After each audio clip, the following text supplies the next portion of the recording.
তো আমি একটা একটা করে গরম পানির সাথে এটা দিয়ে এই যে দেখেন কি সুন্দর করে পরিষ্কার হয়ে যায়। গরম পানি দিয়ে যদি আপনি একটু চুবান দিয়ে বেশিক্ষণও রাখবেন না, বেশিক্ষণ রাখলে আবার এটা পরিষ্কার হতে চায় না। একটু রেখে যদি আপনি এইভাবে চাকু বা ছুরি দিয়ে মানে করেন তাহলে কিন্তু এটা সুন্দর উঠে যায়।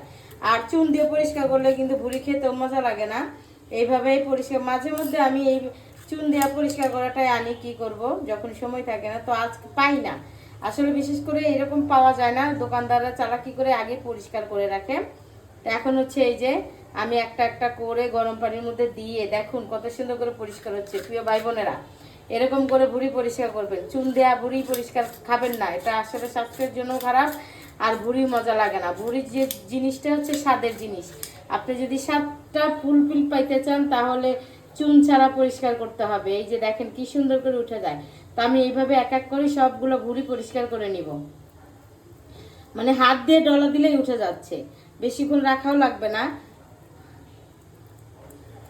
আপনার যে পরবর্তীতে সিদ্ধ করার সুযোগ থাকে সেটা না করলেও হয়, ছোট ছোট করে কেটে তারপরে আপনি হচ্ছে রান্না একদম ডিরেক্ট রান্না করতে পারবেন।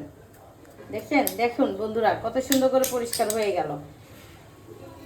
এই যে এইভাবে প্রত্যেকটা ভুড়ি এখন আমি পরিষ্কার করে নিব।